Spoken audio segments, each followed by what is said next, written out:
Olá, muito boa noite para você de casa. Está começando agora o programa que conecta você aos principais assuntos que mexem aqui com Santa Catarina, com você que é catarinense e sempre com o olhar dos melhores comunicadores aqui de Santa Catarina.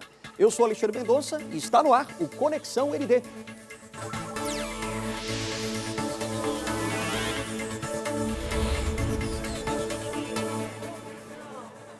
E lembrando que a partir de agora você pode acompanhar também o nosso programa no portal ndmais.com.br. De qualquer lugar onde você estiver lá com o seu celular, é só você ficar ligadinho aqui com a gente também.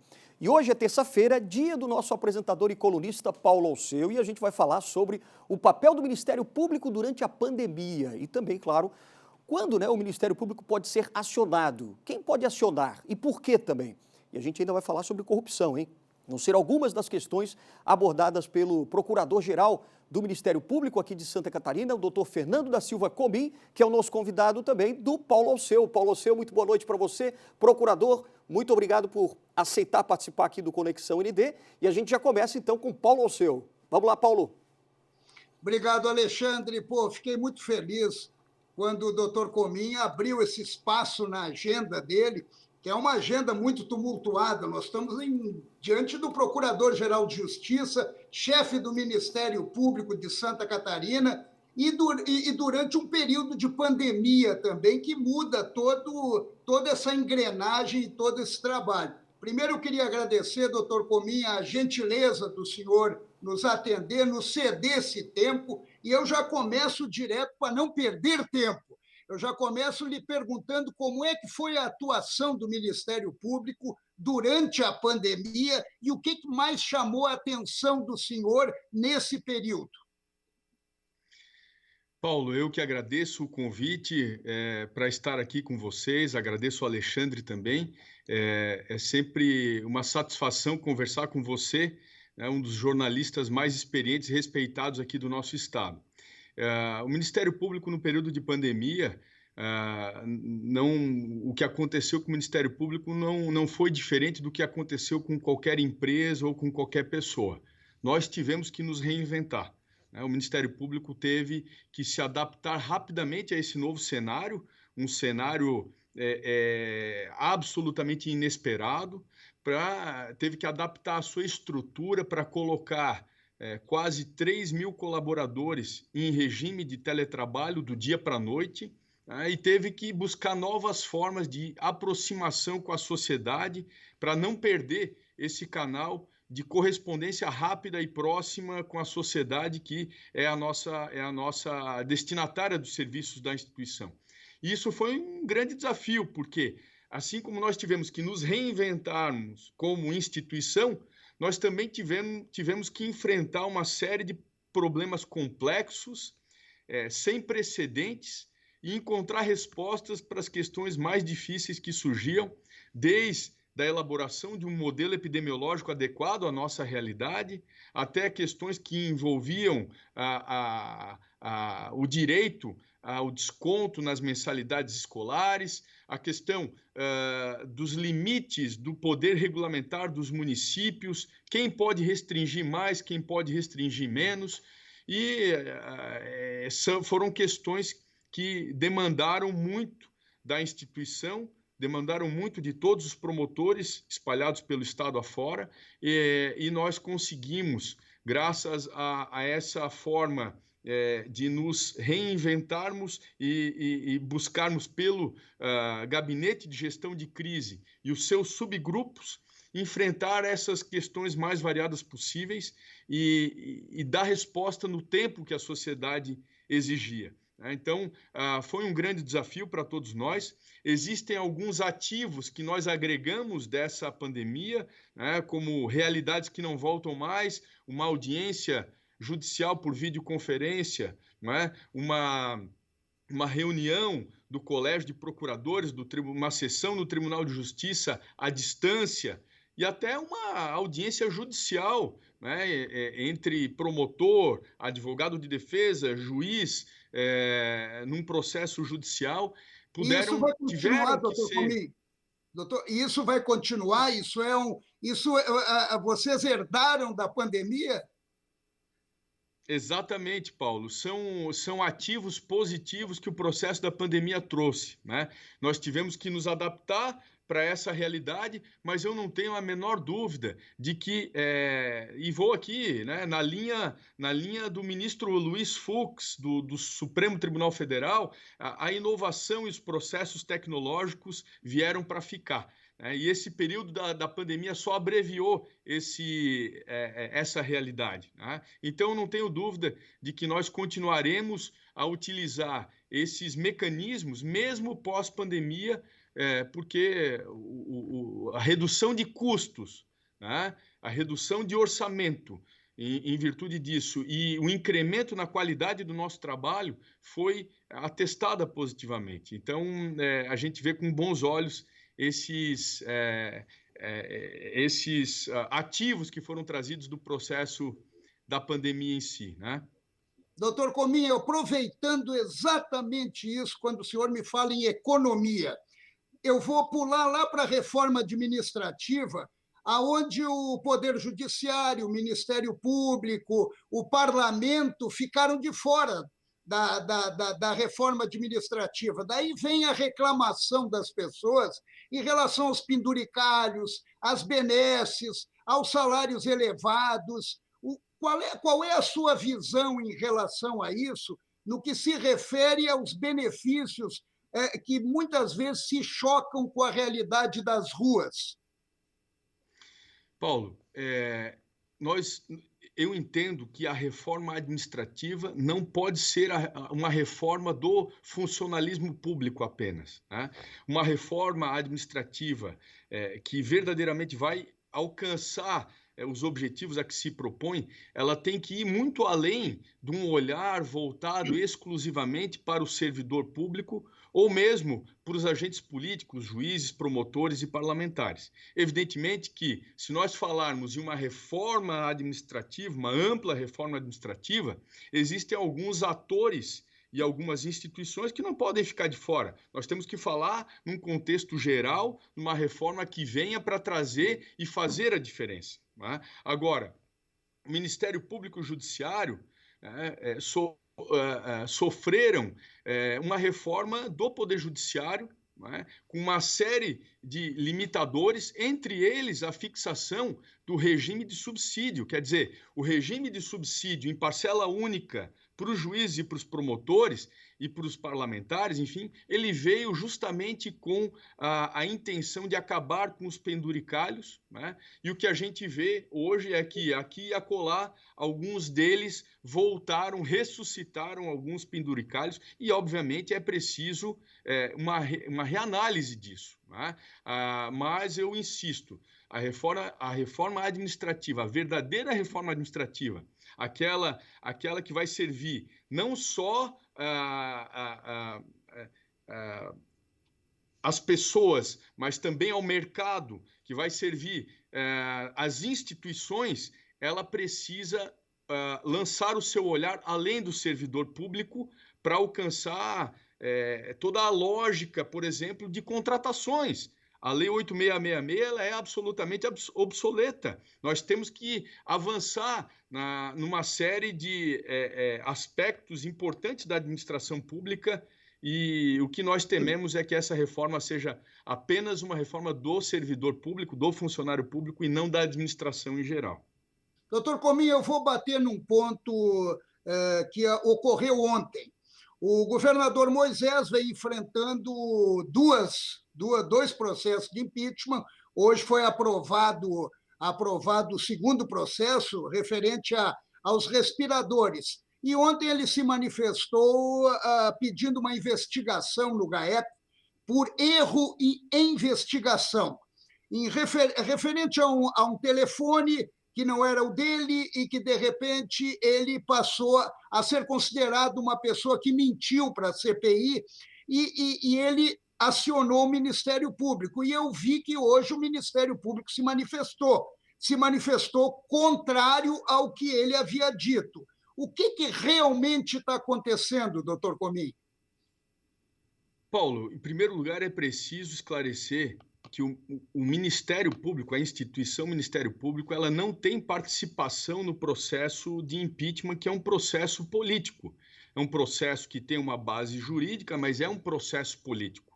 A atuação do Ministério Público pode até ter impulsionado a segunda denúncia do processo de impeachment, que é o caso dos respiradores, dos 200 respiradores adquiridos por 33 milhões pagos antecipadamente que não chegaram, né?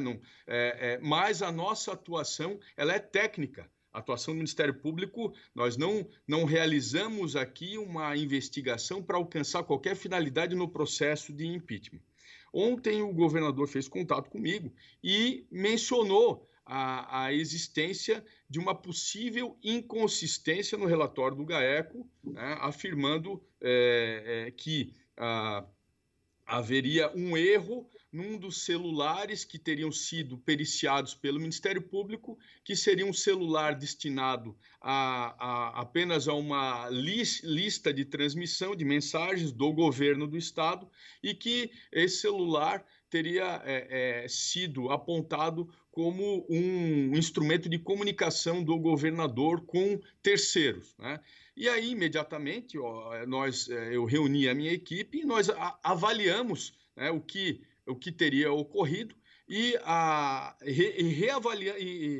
reavaliamos todo o material e o relatório, né? E o que se constou no relatório reproduz de maneira fidedigna a realidade, né? O que diz o relatório é que o celular de um dos investigados tinha um contato, né, com mensagens, tinha um contato registrado em nome do governador e que essas mensagens teriam sido apagadas, né? Então, não houve uma referência de que essas mensagens, sobre qualquer juízo de valor. Quer dizer, o que foi retratado pelo Ministério Público, pelo GAECO, no relatório, reproduz a absoluta verdade dos fatos. E isso foi feito por quê? Porque o STJ, que é competente, que está prosseguindo nas investigações penais do caso dos respiradores, ele determinou que o Ministério Público de Santa Catarina continuasse periciando os telefones móveis, os computadores que foram apreendidos e elaborasse um relatório em 45 dias. E nós periciamos juntamente com o IGP, a Força-Tarefa. Quando digo nós, eu me refiro à Força-Tarefa, não é? Polícia Civil, Tribunal de Contas e com o apoio do IGP e o Ministério Público. Mais de 52 mídias, e apresentamos um relatório com 3.000 páginas no prazo determinado pelo ministro relator, o ministro Benedito Gonçalves. Essa referência ao celular de um dos investigados, que constava o nome do governador, ela simplesmente foi realizada sem qualquer juízo de valor, se havia troca de mensagens ou não, se havia efetiva comunicação, ou se elas foram apagadas com o intuito de obstar a investigação. Isso não cabe ao Ministério Público.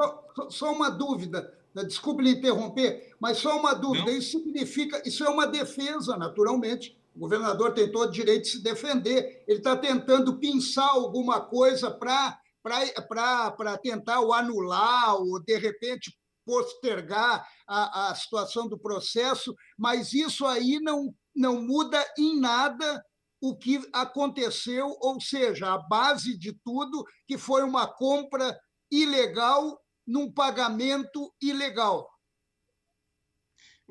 Paulo, o que nós, inclusive, reafirmamos na nota oficial que foi publicada é que esse relatório ele não serviu de base para o encaminhamento da investigação pelo Ministério Público para a Procuradoria-Geral da República, ele não serviu de base para o relatório final da Comissão Parlamentar de Inquérito e ele não serviu de base para a busca e apreensão que foi determinada pelo Superior Tribunal de Justiça. Portanto, esse fato ele é até aqui absolutamente irrelevante para todos esses episódios que ocorreram, né? E nós entendemos que não há inconsistência ali. A interpretação desse fato ela pode ser explorada pela defesa, pode ser explorada pelas partes, pela Procuradoria-Geral da República. O que o GAECO fez foi transcrever de maneira objetiva o conteúdo dos dados de um telefone celular apreendido. A interpretação e o juízo de valor, as partes do processo é que tem que realizar. Perfeito, está mais do que claro. Paulo, posso mudar um pouquinho o rumo do assunto ou você quer ainda continuar nessa linha? Procurador, entrou o togado no nosso programa. Então, o togado agora ele toma. Fica à vontade, Alexandre, por favor. Tá bom, Paulo. Concluindo, então, essa sua parte, né? Mas eu gostaria agora de indagar aqui o nosso convidado de hoje, o doutor Combim, sobre ainda a questão da pandemia, né? Que a gente começou a falar um pouquinho da pandemia, mas é uma pergunta bem objetiva. Qual é o saldo? Quantos foram os processos, por exemplo, instaurados, né, no Ministério Público agora, durante essa pandemia? Já dá para ter um balanço disso? Já dá para ter um balanço disso, Alexandre. O Ministério Público criou uma plataforma para acompanhar todas as ações, um painel de acompanhamento de todas as ações que foram ingressadas ou promovidas pelo Ministério Público durante o período da pandemia.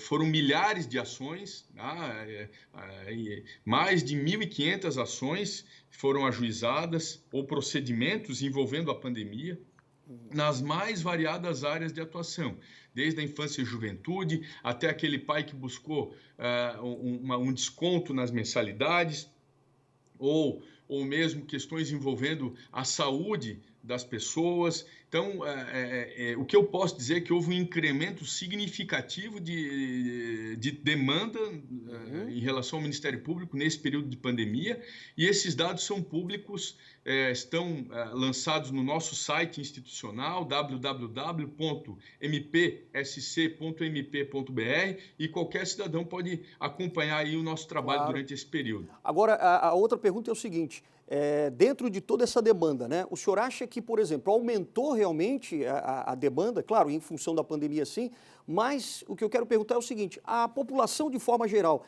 sabe como acionar o Ministério Público, quer dizer, ou as pessoas ainda precisam entender melhor o papel do Ministério Público para participar mais? Esse é um desafio constante, Alexandre. Ele é um desafio não só no período da pandemia, mas especialmente na pandemia, mas mesmo depois, né, em períodos de normalidade, as pessoas compreenderem exatamente qual é o papel do Ministério Público, o que faz o promotor de justiça e como elas podem buscar os serviços da instituição. E é por esse motivo que a gente desenvolveu um chatbot, que é um robozinho de atendimento virtual no nosso site. O nome desse robozinho é a Catarina, é uma atendente virtual que ajuda as pessoas, especialmente agora, nesse período de pandemia, isolamento social, o pessoal fica mais em casa, enfim, né, a procurarem, a navegarem pelo nosso site, encontrarem os serviços da instituição por meio dessa assistente virtual. Além disso, a gente está promovendo, elaborando um aplicativo para facilitar a comunicação da sociedade com as promotorias e facilitar também, inclusive, o oferecimento de denúncias a respeito de quaisquer irregularidades aí que a sociedade precise, né, da apuração do Ministério Público. Então, o desafio foi, como na pandemia, continuar próximo do cidadão. E a gente entendeu que a tecnologia é o melhor caminho para alcançar esse objetivo. Maravilha. Paulo, dá tempo de fazer nesse bloco mais uma pergunta. Posso fazer mais uma pergunta? Pode Porque fazer. também eu já vou desviar do assunto aí, embora a gente possa bater nessa tecla da tecnologia, que é uma das paixões do procurador. O procurador é apaixonado por tecnologia e surf, mas surf a gente fala depois. Procurador, nós estamos em um ano eleitoral, e eu sei que é um ano atípico, em relação à pandemia, e essa situação requer um cuidado especial. Mas eu queria colocar em pauta o seguinte: há uma reclamação muito grande dos prefeitos de interferência dos promotores no executivo, nos governos municipais. Eu fico, de vez em quando, na dúvida se é uma interferência ou é uma ajuda à população que não está sendo atendida. Então, eu gostaria que o senhor me fizesse uma avaliação sobre isso e como é que os promotores atuam em relação a atender a população e não ferir os interesses dos prefeitos. Doutor Comim, o senhor vai responder essa pergunta do Paulo Alceu, mas daqui a pouquinho, depois do intervalo, tá certo? O nosso Conexão ND volta rapidinho com o doutor Comim e Paulo Alceu falando sobre pandemia, corrupção também. Daqui a pouquinho.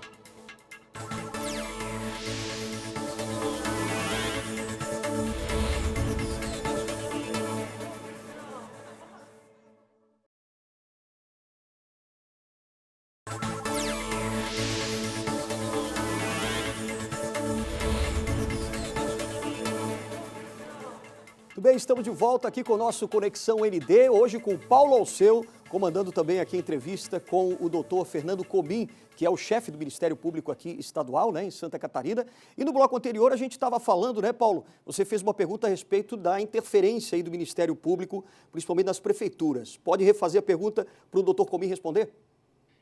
Diretamente, há interferência ou não há interferência, doutor Comim?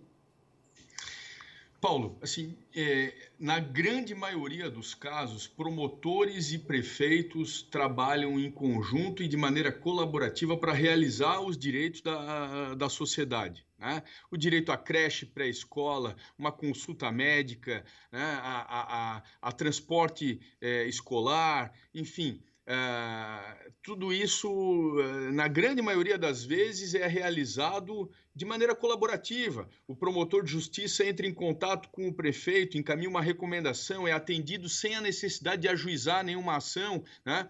Mas existem outros casos em que há uma tensão natural, uma percepção diferente de uma mesma realidade, né? E eu vou citar aqui o caso, por exemplo, daí, na pandemia, de uma determinada região do estado, né, em que todos os municípios, depois de definida a matriz regionalizada de enfrentamento da pandemia, né, todos os municípios de uma determinada região decidiram adotar determinadas medidas restritivas com base no decreto estadual e dois municípios caminharam em sentido oposto, né? E aí, nesse cenário, o Ministério Público teve que agir, especificamente em relação a esses dois municípios, para que houvesse uma política homogênea de tratamento da pandemia na região, porque não adianta o município do lado estar com o comércio aberto e o município que recebe os pacientes daquele município que está com o comércio aberto está ali com uma série de restrições. É preciso que haja solidariedade institucional nesse momento. E aí o Ministério Público, obviamente, teve que ajuizar uma ação. Então, eu digo isso porque nesse período de pandemia, estamos ingressando agora no período eleitoral, é normal que surjam episódios que, por vezes, colocam promotores e gestores em polos opostos. Mas eu diria que em 98% do tempo, eles estão trabalhando juntos para a realização dos direitos da população. E, por vezes, o Ministério Público tem que cobrar do gestor, não é? Quando há alguma irregularidade, o promotor tem que fazer esse papel de fiscalizar o poder público, de exigir do prefeito. Mas nem sempre, né, nós estamos... obviamente que também o Ministério Público não é o dono da razão. Às vezes, um outro ponto de vista pode passar despercebido, né? O importante é que haja diálogo, interlocução e que haja um bom senso no sentido de buscarmos concretizar os direitos da população, tá? Doutor Comim, em relação a isso que o senhor estava me comentando agora, eu queria entrar num outro assunto, que é um assunto bem delicado, que é as operações que participam do Ministério Público, e agora nós vamos entrar no campo da corrupção. A corrupção é esse mal que assola o país, esse vírus que não nos abandona, e que, na verdade, tem um trabalho soberbo, um trabalho seríssimo, e que eu sempre elogio o trabalho desenvolvido pelo Ministério Público, dentro da isenção dele, dentro da linha legal. Mas há uma série de reclamações. A reclamação do exagero, a reclamação da pirotecnia, a reclamação de romper com a honra das pessoas. Há exagero realmente por parte do Ministério Público, ou o Ministério Público trabalha na expectativa de resolver um problema e, de repente, ele é abalroado pela própria Justiça? Paulo, a atuação do Ministério Público ela deve ser impessoal, imparcial e transparente na medida do possível, né? Quando a publicidade não provocar nenhum prejuízo à prova que está sendo produzida. Evidentemente que é possível, sim, apontar casos de exagero, casos de abuso em investigações, né, tanto do Ministério Público quanto de outros órgãos, de outras instituições, né? Agora, no Ministério Público de Santa Catarina, nós primamos por essas características da investigação. E é por esse motivo, vamos trazer um exemplo aqui, a Operação Oxigênio, né? Todo o trabalho foi feito de maneira absolutamente isenta, imparcial, e assim que a investigação permitiu, nós postulamos ao Poder Judiciário que abrisse o sigilo da investigação, porque é direito da sociedade acompanhar, né, o que ocorre numa investigação em que se apura o desvio de recursos públicos, por exemplo, né? Agora, como foi a comunicação? Não houve pirotecnia, não houve exagero. Nós fizemos uma entrevista coletiva, uma segunda entrevista coletiva na fase número 2, né? E é dessa maneira que a gente tem procurado agir, com imparcialidade, com isenção e transparência. Agora, exageros existem, assim como punições por exageros também existem. O Conselho Nacional do Ministério Público, que é o órgão de controle externo, não é, já apurou uma série de casos em que houve excessos e membros do Ministério Público, por esses excessos, foram punidos. Aqui em Santa Catarina, felizmente, não há nenhum caso como esse, né? Veja, durante o processo de pandemia, nós atuamos em mais de 4.000, nós instauramos mais de 4.100 procedimentos e ações. E não tivemos nenhum prejuízo, né? Não, uma aguinha faz bem. Não, por favor, fique à vontade. Então, nós instauramos mais de 4.100 procedimentos e ações e não tivemos nenhuma dificuldade, né? Nenhum excesso. Agora, é preciso que nós busquemos sempre nutrir esses valores numa investigação ou na ação do Ministério Público, de maneira a não destruirmos biografias, a não destruirmos o nome e a vida das pessoas, partindo sempre do pressuposto, né, de que uma investigação não é um ponto final, é um caminho, né? Há indícios, há indicativos. Isso, o ponto final, quem vai dar nesses casos de corrupção é o Poder Judiciário. E é para ele que a gente produz a prova e entrega a prova dos fatos, né? Doutor Cominha, aproveitando, já que o senhor falou em Poder Judiciário, nós estamos numa situação bem delicada agora, referente à decisão do ministro Marco Aurélio de conceder um habeas corpus para um traficante de alta periculosidade. E ele está baseado numa lei, uma lei que foi, na verdade, um jabuti que colocaram ali no pacote anticrime e que não foi vetada, a lei permaneceu ali e ficou. E os argumentos são os mais variados possíveis. Como é que o senhor interpreta, depois de um trabalho do Ministério Público, um trabalho um trabalho complicado, né, do Ministério Público, cai na justiça e acontece situações como essa. Paulo, evidentemente que numa situação como essa, a frustração existe uma carga de frustração, né, do investigador, do promotor, né, do procurador que atuou num caso desse, que muitas vezes é um caso complexo, que leva anos, né, para ser desvendado, né, são anos de investigação, muitas vezes, ou meses de investigação, por vezes até com risco pessoal dos investigadores. Agora, o Ministério Público também é o defensor da ordem jurídica. E nós temos que agir de acordo com as regras do jogo posta no ordenamento jurídico. Tá? Postas no ordenamento jurídico. Então, é necessário observar todas as garantias, né, a ampla defesa, o contraditório, todas as garantias processuais, e isso sendo reconhecido pelo Poder Judiciário, né, como a ofensa a uma garantia processual, infelizmente, por mais frustrante que seja, é um resultado que tem que ser absorvido e a instituição tem que buscar outras formas de alcançar aquele resultado, né?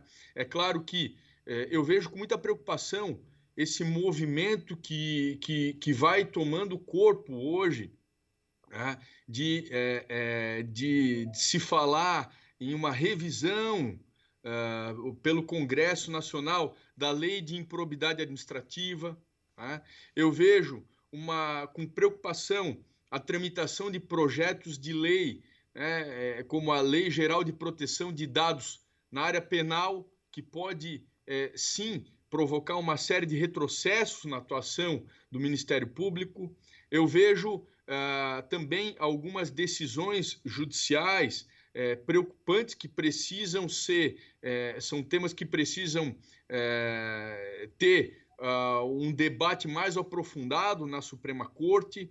O momento é um momento de reacomodação. Esse momento pós-Lava Jato é um momento de reacomodação das instituições, do papel das instituições e da própria jurisprudência do Supremo Tribunal Federal, né? Então, é preciso que estejamos todos atentos para que, nesse movimento, a sociedade não sofra prejuízos e retrocessos que nos impedirão, por exemplo, de viver uma outra fase de fiscalização, que vão nos impedir operações importantes de fiscalização, de combate à corrupção, né? Continua aquele empenho, um empenho fortíssimo dentro do Congresso para anular ou para diminuir a capacidade de ação do Ministério Público.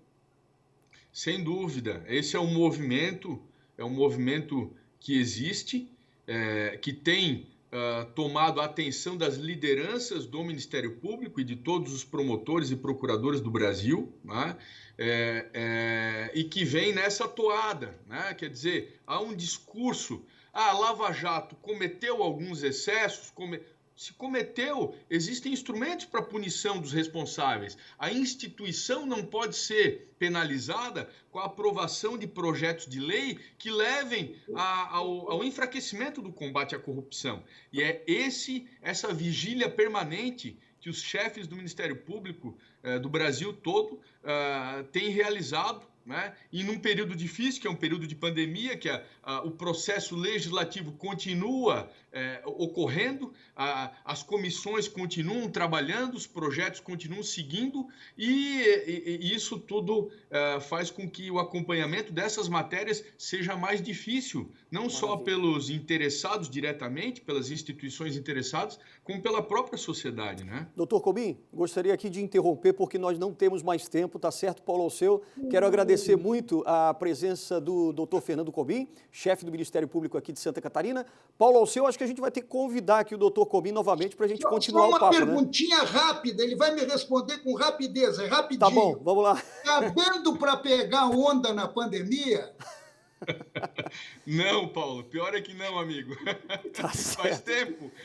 Obrigado, doutor Cominho, obrigado, Paulo Alceu, pela presença e até a próxima terça-feira aqui no Conexão ND. Obrigado também pela Alexandre. obrigado, gente, pela sua participação também. Amanhã é a vez de Luiz Carlos Prates aqui no estúdio do Conexão ND, quer dizer, de casa, né? E a gente vai trazer um assunto muito bacana. Até amanhã, se Deus quiser.